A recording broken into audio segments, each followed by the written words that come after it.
Omugenzi Isma Olaxes yandibadde yafa last year. Mu bulamu bwe asobodde okusurvivinga assassination attempt 3. Mu bulamu bwa Isima asobodde okuba nti mu bulamu bwe asobodde okusimatuka enfa ya mirundi 3. Era ng'enfa yasooka baali bamuteze accident ey'ekyanja n'agibuuka. Olunaku olulala bali bagenda omutta zaali ennaku z'omwezi 12 omwezi ogw'12 ye December ono, era ku kiraloodi yasimatuka era okuttibwa Isma Olaxes. Okuttibwa okwokuna lwe yali ave Dubai baali bamusetinze accident ku Entebbe Road n'asurvivinga. Kati ene yasembyeyo yabadde well organized and well planned nga ne driver akimanyiko bulungi. Era kyovula driver tannamanyibwako wawaali olw'ensonga yabadde akimanyi. Mu bintu by'ekijasi n'ebyamagye tulina kye tuyita standing target ne moving target. Standing target ye muntu omukube essasi ng'ayimiridde mu kifo kimu. Moving target ye muntu okukube moving target kye kintu ekiba kigenda okukubwa naye nga kitambula. The moving target ye muntu okuba ng'otambula bakube essasi. Kati standing target ye muntu okuba ng'oyimiridde bakube essasi wamu. Soka weebuuze. Isma Olaxes bamukubye aparkinze bamukubye motoka etambula. 2 questions. Lwaki driver ye teyasobodde kubibwa n'avaamu n'adduka ne basinkana Isima eyabadde mu co-pilot seat ng'asaatudde bamukuba amasasi bamutirawo kubanga kitegeeza driver yabadde mu motion eyimirize motoka eyo ng'akimanyi program yakutta Isma Olaxes. Quote me well.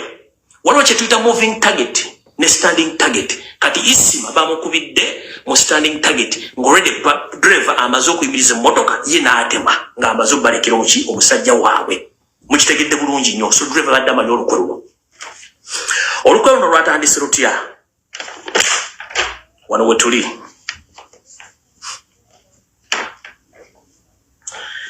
Ino omusajja gwe ndaba ateeka ssente mu mikolo era yasooka singa baddewo omuntu afudde. Sitaani alina effujjo. Na spice Diana, be very careful. Gy'olira gy'otambula nawe oli moving target. Naye nga mumanyi nti basobola okukyusa target zaabwe ne bakuba omuntu. Mu music industry mulimu okugwamu omusajja n'omukazi. Ku mapeesa biri bane gano nkoogedde kuba bayinza obutagajjaawo naye waliwo omukazi n'omusajja bayinza okujjawo. Nenze information gyenfunye ndaga nti Eddy Kenzo Musuuza ne Spice Diana mwegendereze nnyo entambula mmwe n'endya yammwe. Ne basobola okukyusa target yaabwe ne bakuba omuntu. Naye mu music industry mulina okugwamu abantu omukazi n'omusajja. Ekyo nakyo kibagambye ekiressaawo. Katugenze ku information nga bw'etambula. Alright. Njala mumpuliriza bulungi nnyo. Nabagamba abayimbi mwenna ne ba artist mu Uganda nti mwatonda emyoyo gyammwe ne mugiguza Salimu Sale ne mutta ekitiibwa kyammwe. Imagine nabagambako nti mu Uganda temuli ba celebrities abantu bampakanya ne bagamba omuntu gwe bayita celebrity oba celeb.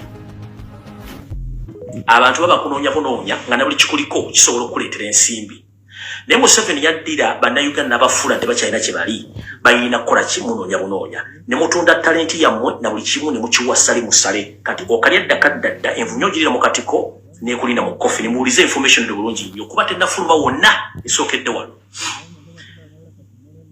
Salimu Sale n'akabinja kano wammanga eno ye programu yaabwe n'enteekateeka eri music industry. Bapromota bano wammanga be bagenda okusajjawo music industry. Muno mulimu Abitex Musinguzi. Kuliko Bajo Events, Barambaruga Hale, Keti Kavuma, Netone Sempijja. Bano babadde batambula kagere ne Salimu Sale okulaba butya bagenda okufunza music industry nga ne sente wezi. Mugenda kuwulira bino mugenda kutya. Waliwo enteekateeka ya Jena Salimu Sale ng'ayita mikutu gye egy'enjawulo okuteeka enyongereza ey'ensimbi eziwera obuwumbi 3 mu budget ya Uganda gye bagenda okusoma omwaka guno.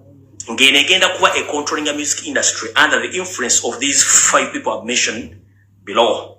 Ng'abantu bano era bwe gwesoma erinnya lyo kimanye nti oli ku file eziri sanctioned ng'ogenda kugibwawo.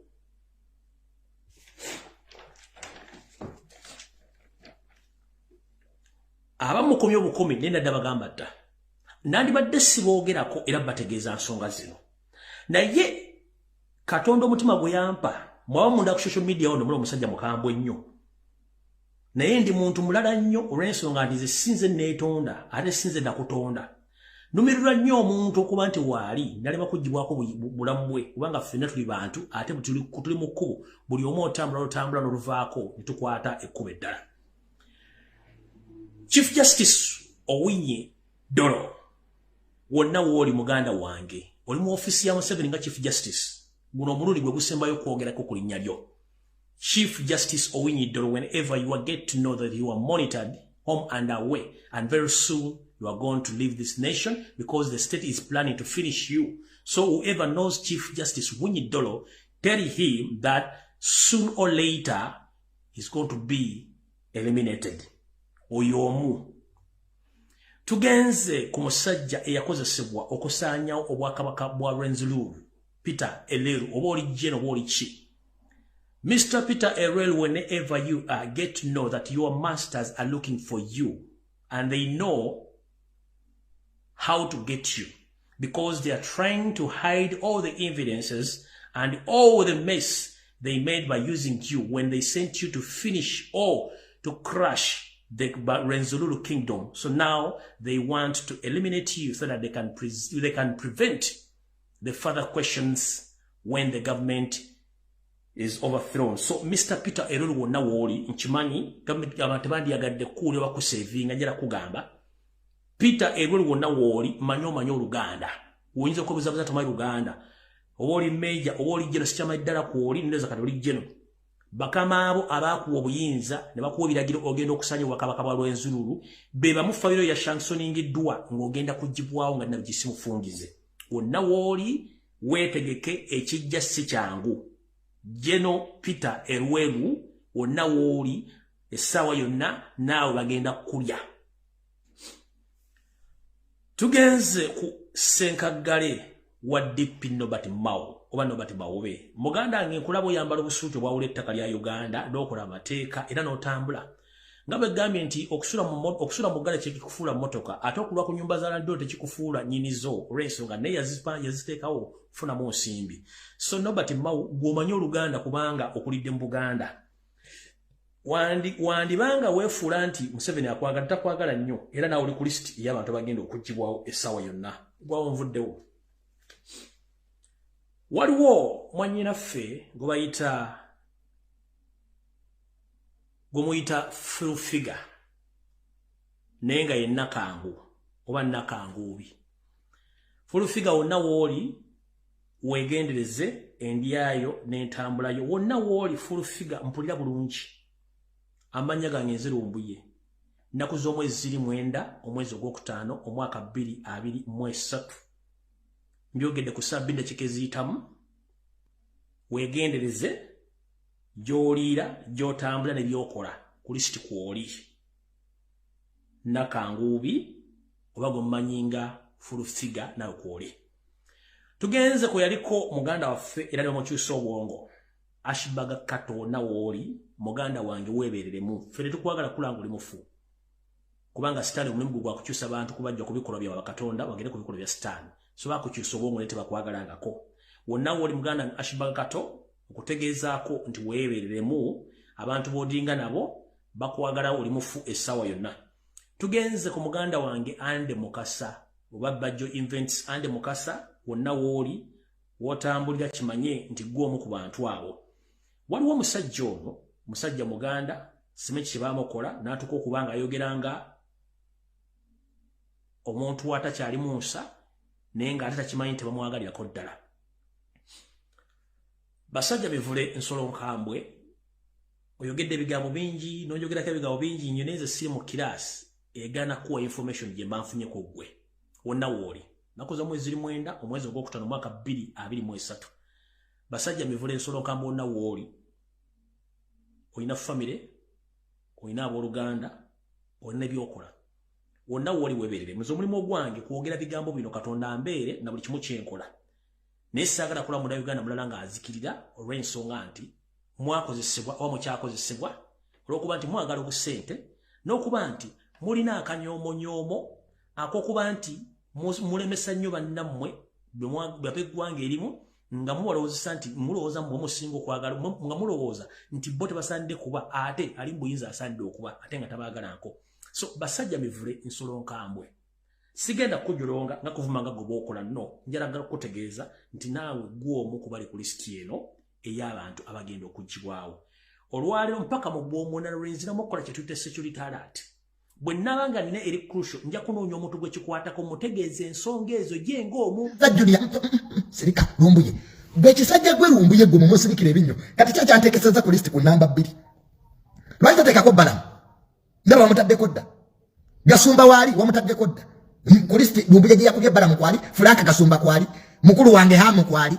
Lumbuye nzija mu kifo ekyokubiri oteke ku namba 7 naawe. Wataayo osirika ky'ebinyo. Nekisajja gwe Lumbuye wagambye ngonzaddako. Lwaki togamba ndi wa 7? Abakuba list tuganye list za mumuzi kuba neto nteka ku mwanjo nnyate. Mujuni andi mu kyakubiri nteka mu ky'omusanvu. Bani birusi bya kuseka luyali. Ate gwe Lumbuye gwe kye kito kikuliyange kalayi kankubulira ekintu kimu. Lumbuye sagalo demo kumanyira manyira. Omanyisa bwe kyankubira simu ekyo kirumbuye. Ngenda ku machalo okulaba yisima. Nani nakava kubira kaye wisdom nenga kaye. Kanzije ku machalo twesanga Lumbuye ngakuba. Halo? Niluko ina maje Dubai plus 9. Kumacha gwe junior. Nanyina kuzosika avuma abantu enzo vumira mu abatemu. Nemuga yenze sebo badoga mbota. Mu buwambe fo gwe tandova nakubidanga mbabya magezi. Naye dolira kirumbuye. Junior wegendereze. Balamu yatudde mu meeting isimanya ku Serena sima aya ngamba Kabila Country Club. Balamu yatudde mu meeting era meeting gye yatudde mu gwaddako. Nze sekubira nali kukubiddeko ekyamazima kyo Lumbuye tankubirangako. Era nange simukubira. Nangamba Junior nali kukubiddeko nemuga Lumbuye tonkubirangako. Kakati twalabye ko ati bituufu. Ne kibala Lumbuye ne kingamba. Ebino byonna muganda nge tusobola okwewala na nupu neze sikulinako buzibu Junior nkwagala nnyo kubanga oli mugezi. Najjako bujja simu. Ne ngamba driver yali ambuga soko parking awo. Nanyingira toy. In fact sayingira toy nayingira kiri ekiswa kyebusega gye napama kwati wali toy nayingira olusalo. Nensoka mpama kubanga Lumbuye bigabu byangamba byasooka ne bintiisa. Nenkubira muzeeyi ne mugamba dad. Omanye ekisajja kino kirumbuye bye kinnambye. Mwenze singiranga ku kisalo kupama nenda pama ebusega. Lwa Lumbuye. Ne mugamba dad omanye ekisajja kino kirumbuye bwe kinnambye mbunza ddako okufa. Ne kingati era ndi namba 2.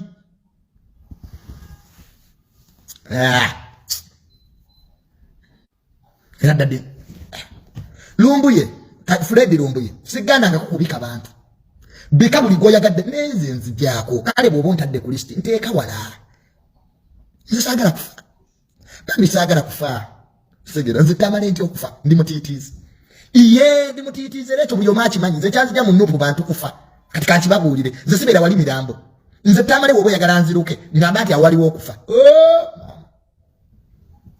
nze kyanzija mu nupu mirambo nenzija mu government kati ne government abantu baba batandise okufa nja kugenda Kongo nyingire ebyobufuzi bye Kongo obe Kenya fe kitubeza mu government butafa ne kati abatemu baba tulumba yo neeno kati tuddewa kwa kibobo ntwa kivira ntuga wa kwa nupu yo funeral service NUP yingire NUP oyina okufa balira kuzika buli kiseera nengamba nze Junior mbere wano mu NUP National Funeral Service kanteme nze tamali wobo era bya bloga nabivuddemu nze kyali bloga nze nagambye Kayembe kulekedde wisdom kaisabe kulekedde wame bya bloga ate kwe ki wisdom lege ekitwe bajja kukuba engolo bo wisdom tebajja kubona sasa bajja kukuba bukuba engolo mu ekitwe sabi kulekedde Kaye nabwe Kayenze nyenze sijja besobola nzo mulimo gonna amugulimo okufa aizulu nabale mbera nga ndi mwavu era kati gendye wange ndaba TV I bet my home nne nyumba nene. It's a very big house. Nage suranga muniera. Have a very big. No one never be active. Nabali jazera. Nze Junior. Me, nze ndi mutitizi. Era flaga makombo nze ndi muzira. Nze tamale ndi mutitizi nnyo. I'm a coward. Where there is death, I don't come. Oh, eka. So ebya bloggers